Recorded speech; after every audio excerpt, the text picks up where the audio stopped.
a good, safe, strong third place. And as George Fury leaves the main straight, Dick Johnson just comes onto it, so that's the gap between them. Meantime, the gap between Johnson and Cullen is 24.26 seconds. So that's, as Bob Morris says, quite unassailable. Well, it's not quite unassailable unless we really get some drying conditions, because Cullen does have quite hard compound tyres on, and could seem quite a bit faster than the other competitors towards the end of the race if the track really dries out.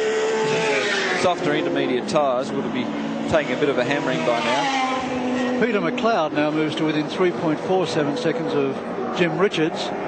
So Richards obviously has a problem in fourth position. Dick Johnson a little bit sideways up through Hungary, aptly named in fact.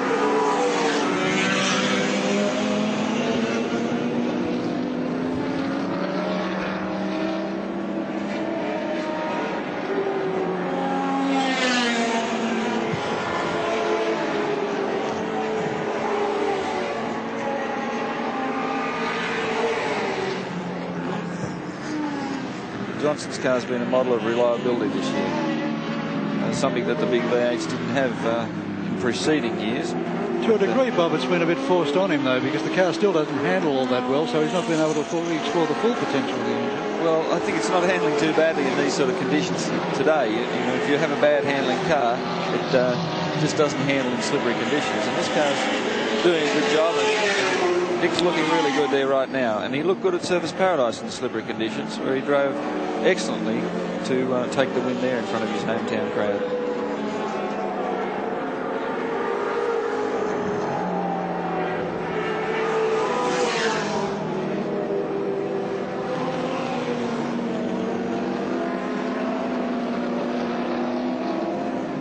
George Fury happily in the lead on the last lap of the race, and this will be a big result for George,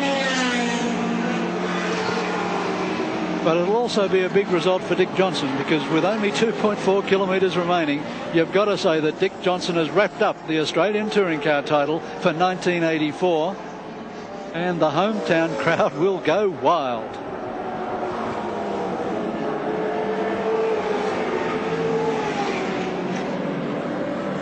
While ever it's glowing red like that, it's not showing puffs of white smoke, and that makes George Fury very happy as he comes over the top of the hill for the last time, and he can now coast to victory. Well, I think a driver's always nervous in the last few laps of the race, because you're always listening for the noises or whatever else can go wrong, and especially when it's only a matter of coasting the finish like he has. And the checkered flag comes out for George Fury, winner of the Australian Touring Car Championship Round 6 at Lakeside Circuit, and here comes the winner of the Australian Touring Car title for 1984 in second position in this motor race, Dick Johnson from Queensland in the Ford Falcon. And Dickie's done it. 1981, 1982 and 1984 Australian Touring Car champion.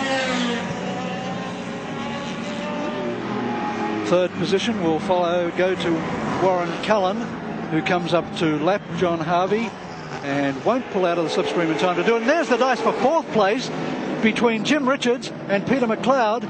McLeod desperately needs those points. Jim Richards can't do anything with them really, and side by side they come to the finish line, and it's anyone's race, and it's Jim Richards takes fourth position. A good drive and a good result for Jim Richards in the JPS BMW. Peter McLeod in fifth.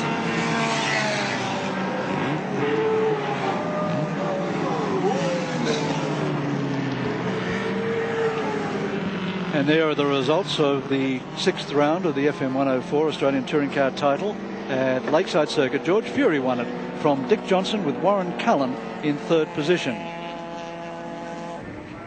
And after the sixth round of the Australian Touring Car Championship, the race for second and third place at Adelaide in 2 weeks' time is looking great. Dick Johnson has won on 136 points, but then look at Peter McLeod on 95, Warren Cullen on 82, Peter Brock on 73, Jim Richards on 67, and Andrew Harris on 49, all still in points contention for major placings in the title. Bob Morris, thanks very much for joining us today. Let's go now to Bob Vincent with Dick Johnson. Well, I think the honours belong to Dick Johnson for his third win in the Australian Touring Car Championship. So first of all, we'll have a word to Dick before we go and see George. Congratulations, Dick, on winning your third championship. And what wasn't the best of days, but you performed tremendously well. Thanks very much indeed. It's been rather easy for us, really. It's been just the simple fact that the car has been so reliable throughout the season. We still haven't failed to finish a race, and I sincerely hope that we can continue on with the same run of luck at Bathurst. And my thanks goes to all my sponsors, because it's just been so reliable. It must be those Motorcraft parts. It must be. And what lies in store for Adelaide? You're going down and, of course, compete in the final round? Certainly will be. I don't see any reason why we should deprive the people or the spectators at Adelaide to see the car. It's every bit as much of the scene in Adelaide as it is anywhere else in Australia, so we'll certainly go. And the Endurance Championships later this year, looking forward to that? Yeah, very much so. It's the car that really, as I said, has been so reliable, and I think that's what's winning races, and I hope we can win races through that in the endurance title. Well, congratulations, Dick, on your third championship. Thank you very much indeed. Dick Johnson winning his third Australian Touring Car Championship. And we'll just move across and grab George Fury, who also performed particularly well today, considering it was the first time that he'd raced on this Lakeside circuit, and he'd had a bit of an up and down year as far as this Nissan Turbo has been concerned. George, can we have you for a moment, mate? All right. Congratulations on an outstanding performance, George, considering this is your first time on the circuit and first time in the wet. And the first time in the wet. Thanks, buddy. Oh, it's Dick anyway.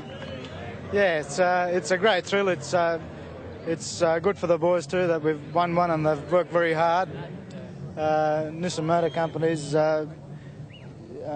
been behind us all the way, and now we've proved our worth, I suppose. It's been a bit of a disappointing year in many respects because you've been battling the speed against performance factor all year. How do you feel now that you've finally got one under the belt and you've got the Endurance Championships coming up later in the year? Well, we sort of have, without being big about it, we've known all the way that we had the potential to win. It was just a matter of, how long we had to wait, sort of thing. And we proved it last year that we could beat Brocky, and just that we had a run of bad luck this year. And I've been saying to somebody before that cattle market's up and down, and I've learnt that at farming, and I think motor